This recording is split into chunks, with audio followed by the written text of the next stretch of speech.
Hi, my name is Michael Burstein, and I'm an estate planning / probate / estate administration attorney with offices in Culver City and Manhattan Beach. I am doing a series of videos on what it is that I do and working with a client. This is the third in a subpart of that series of videos dealing with a definition of estate planning that I discussed 2 videos ago. On the chart, which I will be showing in a second, we have dealt with incapacity planning in a video as well as wealth transfer planning. In this video, we're going to talk about beneficiary protection planning. Most of my clients have worked very hard for the estate they have accumulated. And what always is interesting to me is how easily, what years and years of savings, how easily that can be dissipated by the beneficiaries and heirs, whether intentionally or accidentally or just out of not thinking. So when I talk to my clients, we discuss a variety of things. First of all, if they have children under age 18, we talk about guardianships and how the money would be held on behalf of the underage children. We talk about young adult protection. Do you want to give your money to someone who's 21 or 23 years old?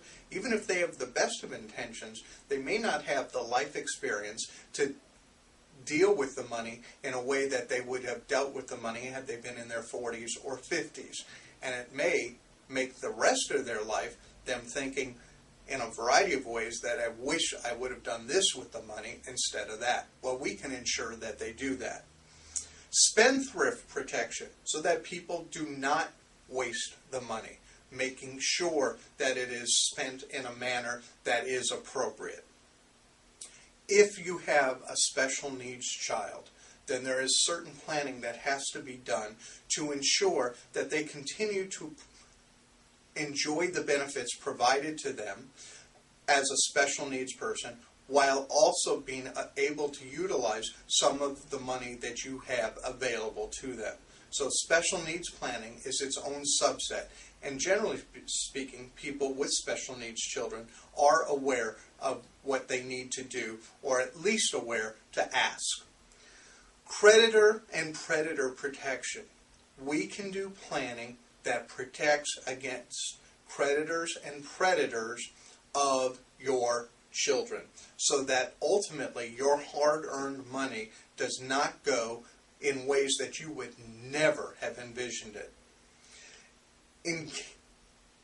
Included in that is divorce protection as well, so that in the event your child has a marriage that does not work out, I am sure that the vast majority of my clients would not want their estate going to their ex-son-in-law or ex-daughter-in-law.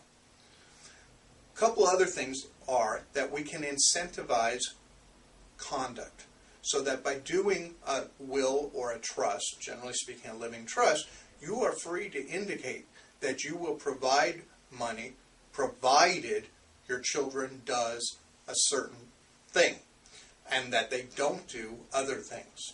So we can incentivize conduct. Finally, it is a good idea to do this type of planning so that ultimately your heirs lead happy and productive lives, and you will help them by having done this type of planning do just that.